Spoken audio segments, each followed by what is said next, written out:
Bonjour bien-aimés dans le Seigneur et bon début de semaine à tous. Aujourd'hui, nous allons parler d'un thème que j'ai tiré du livre des Jean, chapitre 7, à partir du verset 1 à 9. Alors, et notre lecture d'aujourd'hui, notre prédication d'aujourd'hui a pour thème: quand les proches ne croient pas en l'œuvre de Dieu. C'est-à-dire quand les proches de ta famille, quand tes proches ne croient pas en l'œuvre de Dieu. Bien-aimés, dans la marche avec Dieu, il existe une épreuve spirituelle que beaucoup de serviteurs de Dieu rencontrent. Dans la marche avec Dieu, il existe beaucoup d'épreuves spirituelles que plusieurs serviteurs de Dieu rencontrent. Amen. Alors, nous allons développer cela au fur et à mesure que nous allons poursuivre avec notre prédication. Cette épreuve s'appelle l'incompréhension des proches. Ouais. Cette épreuve s'appelle l'incompréhension des proches. Bien-aimé, lorsqu'une personne commence à marcher avec Dieu, lorsqu'elle reçoit un appel, une vision ou une mission, elle pense souvent que les premières personnes qui vont la soutenir seront sa famille, ses amis, ceux qui l'ont toujours connu. Donc ici, bien aimé, la Bible nous fait comprendre que lorsqu'une personne a été appelée par Dieu, comme tel est le cas avec le frère Joseph que je suis, lorsqu'une personne a été appelée par Dieu pour le servir, et lorsque cette personne reçoit un appel ou une vision ou je ne sais pas quoi, cette personne pense souvent que les premières personnes à le soutenir seront ses proches, mais que non. Donc spirituellement, la Bible nous fait comprendre que quand tu es appelé par Dieu, quand Dieu t'appelle à son service, il faut que tu saches une chose: tes premiers ennemis, pour ne pas aller loin, les premières personnes qui ne vont pas croire en ton appel, qui ne vont pas te comprendre, sont tes proches. Ça peut être les membres de ta famille, ça peut être des amis, ça peut être ceux qui t'ont toujours connu. Mais très souvent, la réalité est différente, bien-aimés. La réalité est souvent différente parce que la Bible nous montre que les premiers à douter peuvent être ceux qui sont les plus proches de nous. Donc la Bible nous démontre ici, bien-aimés, que ceux qui doutent, les premières personnes à douter de ton appel, à douter de tes capacités, à douter de toi, seront généralement tes proches. Comme on l'a dit un peu en amont, ta famille, tes amis, etc. etc. C'est exactement ce qui est arrivé à notre Seigneur Jésus-Christ. Les frères de Jésus lui-même n'ont pas cru en lui. Oui, ils entendaient que c'est Marie, Jésus, c'est le Messie, il fait les miracles, mais ils ne croyaient pas en Jésus. Bien-aimé, Jean 7, 5 nous dit: car ses frères non plus ne croyaient pas en lui. Ça, c'est ce que Jean chapitre 7, à partir du verset 5 nous dit: car ses frères non plus ne croyaient pas en lui.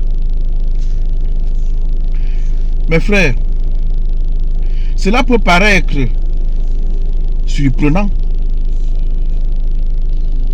Cela peut paraître surprenant. Comment ceux qui ont grandi avec Jésus pouvaient-ils ne pas croire en lui? La réponse est spirituelle. et très spirituel même. Amen.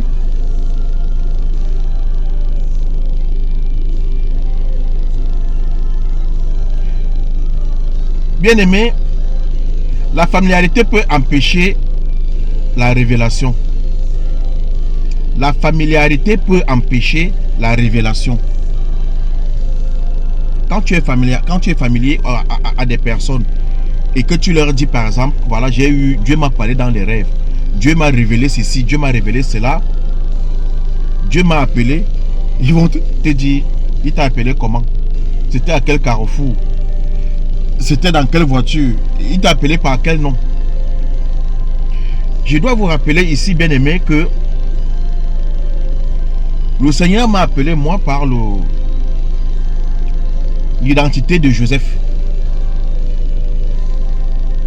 Il m'a dit, je t'appelle Joseph. Allez voir l'histoire de Joseph. Le Seigneur a dit à Jacob que désormais tu ne seras plus appelé Jacob, mais tu seras appelé Israël. Amen. Paul s'appelait Saul. Désormais il était appelé Paul. Amen. Alors, les frères de Jésus voyaient l'homme Jésus, qui était leur frère, quelqu'un qu'ils connaissaient depuis l'enfance. Mais ils ne voyaient pas encore en lui le Messie envoyé par Dieu. Les frères de Jésus voyaient le Jésus avec qui ils ont grandi, avec qui ils jouaient, ils se baladaient, ils dormaient, ils faisaient, je ne sais pas trop. Mais ils ne voyaient pas encore en lui le Messie, le Dieu qu'il était.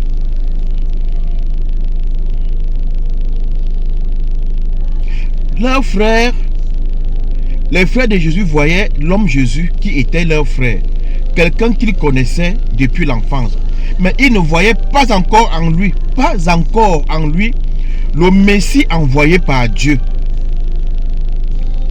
Et c'est un principe spirituel très important. Cela veut dire que les hommes regardent souvent l'histoire d'une personne, mais Dieu, lui, regarde sa destinée. Amen. Mon frère, ma soeur, toi qui me regardes et toi qui m'écoutes, tu regardes mon histoire. Tu regardes l'homme que je suis. Mais le Seigneur, lui, regarde ma destinée. Ta destinée. Les hommes regardent le passé. Mais Dieu, lui, regarde le plan qu'il a préparé. Alléluia. Les hommes regardent le passé. Mais Dieu, lui, regarde le plan qu'il a préparé. Parce que Dieu a un plan pour chaque personne. Dieu a un plan pour chacun de ses enfants. Dieu a un plan pour toi dans ta vie. Mon frère, ma soeur. Tu vas me demander, oui, mais il a un plan pour moi. Et pourquoi je suis pauvre? Pourquoi je suis ceci? Pourquoi j'ai eu les problèmes?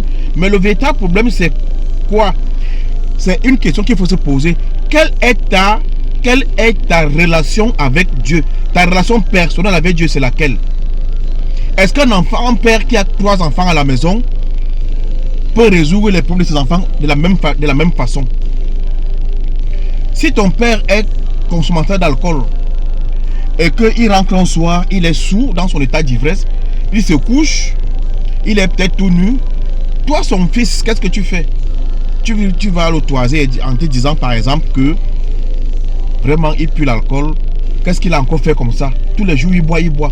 Mais un autre va venir le couvrir, peut-être le réveiller, que papa va te coucher dans la chambre, le couvrir d'une couverture plus chaude, tu vois? Et l'autre pas. Est-ce que vous pensez vraiment que quand les deux là iront poser leurs problèmes au papa, il aura le même regard pour les deux? Donc la relation, il faut que tu aies une relation personnelle avec Dieu. Il faut chercher Dieu, il faut comprendre Dieu. Dieu c'est qui? Qu'est-ce qu'il peut faire? D'où vient-il? Qui est-il? Si tu te poses cette question, bien-aimé, tu comprendras que tu n'es pas fait au hasard. Rien de ce monde n'a été fait au hasard. Quand tu as une relation forte avec Dieu, quand tu as une relation personnelle avec Dieu et que tu lui poses tes problèmes, il a une oreille attentive, il a une écoute. Il est à l'écoute de ta demande. Amen. Alors, bien-aimé, c'est pourquoi dans la Bible, beaucoup de personnes choisies par Dieu ont d'abord été mal comprises par leur entourage. Moi, je vous prends l'exemple je vous prends mon cas par exemple. Ma famille ne croit pas en moi. Il y a l'un de mes grands frères qui m'a posé la question. Je me dis, Dieu t'a appelé, c'était dans quel carrefour? C'était par... il avait un téléphone. Mais moi, j'ai coulé les larmes. Mais bon. Après, je sais ce que je vais faire. J'ai pris Dieu tous les jours de toucher leur cœur. Ma maman, par exemple, je l'ai entretenue pendant presque 1 heure, il y a un peu plus de 2 semaines.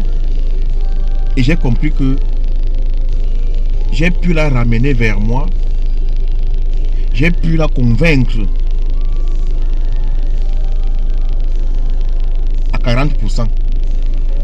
Ça se fera tout doucement. Amen. C'est pourquoi dans la Bible, beaucoup de personnes choisies par Dieu ont d'abord été mal comprises par leur entourage. Mais bien aimés, souvenons-nous que Joseph fut ignoré par sa famille. Genèse 37, à partir du verset 4. Vous pouvez aller vérifier et lire. Souvenons-nous également, bien aimés, que Jérémie fut rejeté par son peuple. Le prophète Jérémie, il fut rejeté par son peuple. Jérémie 38, 36. Jérémie 38 à partir du verset 6. Allez vérifier. Souvenons-nous, bien aimés, que David fut ignoré par sa famille. Psaume 69 à partir du verset 9. Mais malgré l'incrédulité des hommes, le plan de Dieu ne s'arrête jamais. Alléluia.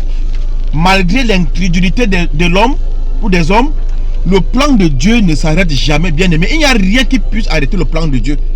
Il n'y a personne dans ce monde. Je dis personne. Si quelqu'un peut me prouver le concret, qui vient me prouver. J'ai même ma tête en jeu. Il n'y a personne qui peut empêcher le plan de Dieu. Quand j'étais encore dans le monde de non-croyants, avant de recevoir mon appel, oui, je connaissais Dieu, je craignais Dieu, mais je n'avais pas la connaissance. Parce que bien aimé, quand tu as la connaissance, tu as une arme à destruction massive. Quand tu as la connaissance biblique, quand tu as la connaissance de la parole, oui.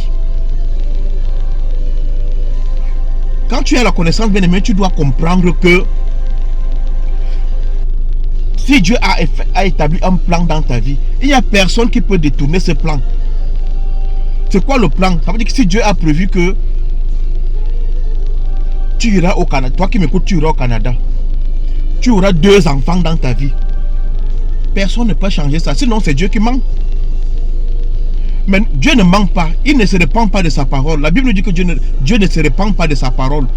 Et la Bible nous dit également que sa parole ne retourne pas en lui sans avoir accompli ce pourquoi elle est sortie. Donc si Dieu a sorti de sa bouche que Monsieur Ondoa, tu achèteras un véhicule de couleur bleue dans ta vie.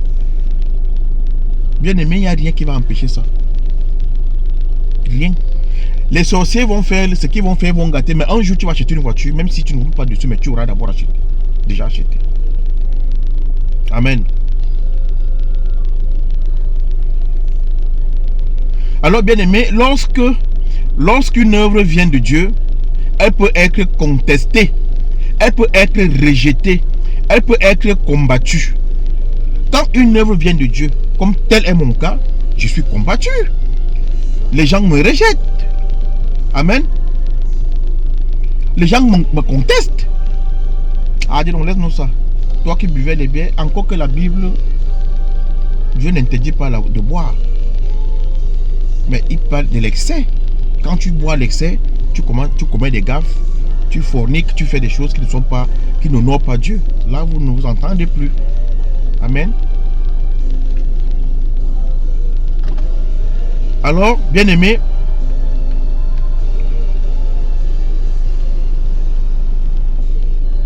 on a dit que lorsqu'une œuvre vient de Dieu, elle peut être contestée, elle peut être rejetée, elle peut aussi être combattue. Mais elle ne peut jamais être arrêtée. Notez très bien, ce n'est pas une négociation. Lorsqu'une œuvre vient de Dieu, elle peut être combattue, contestée, rejetée, mais elle ne peut jamais être arrêtée. Ésaïe 55, à partir du verset 11, dit, c'est pourquoi à travers...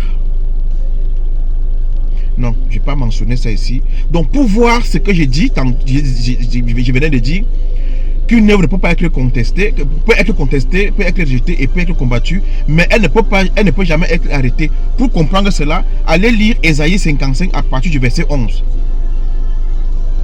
Alors, c'est pourquoi à travers Jean 7, 1, 9, Dieu veut nous enseigner plusieurs vérités spirituelles importantes concernant l'incrédulité des proches et la manière dont le serviteur de Dieu doit se comporter. Donc, toi le serviteur de Dieu que je suis, moi le serviteur de Dieu que je suis, toi le serviteur de Dieu, prophète, ancien, évêque, prêtre, pasteur, cadre, diaconèse, je ne sais pas pourquoi. Il faut que tu saches une chose, mon frère, ma soeur. À partir du moment où Dieu t'a appelé, c'est le problème de ta vie qui commence là. Il faut que tu saches que tu seras rejeté, tu seras détesté, tu seras contesté, tu seras. Jésus-Christ a vécu ça. C'est pourquoi on l'a tué. Amen. Alors, bien aimé, en conclusion, Jean 7, 1, 9 nous enseigne ici que même Jésus-Christ a été incompris par ses proches et frères. Jean 7, à partir du verset 1 jusqu'au verset 9, nous enseigne ici que même Jésus-Christ a été incompris par ses proches frères. Cela nous enseigne aussi une grande vérité, à savoir, les personnes les plus proches de nous ne comprennent pas toujours l'œuvre que Dieu fait dans notre vie. Mais cela ne signifie pas que Dieu n'agit pas. Les hommes peuvent douter, critiquer ou rejeter, mais le plan de Dieu ne dépend pas de l'approbation de l'homme. Amen. Jésus nous montre que le serviteur de Dieu doit marcher selon le temps de Dieu et non selon la pression des hommes. Amen. Je reprends cette phrase. Jésus-Christ nous montre à travers Jean 7 à partir du verset 1 à 9 que le serviteur de Dieu doit marcher selon le temps de Dieu et non selon la pression des hommes. Parce que Jésus, ses frères lui ont dit d'aller, je ne sais plus trop où là, d'aller opérer des miracles. Jésus leur a dit que son temps n'est pas encore arrivé. Son heure n'a pas encore sonné.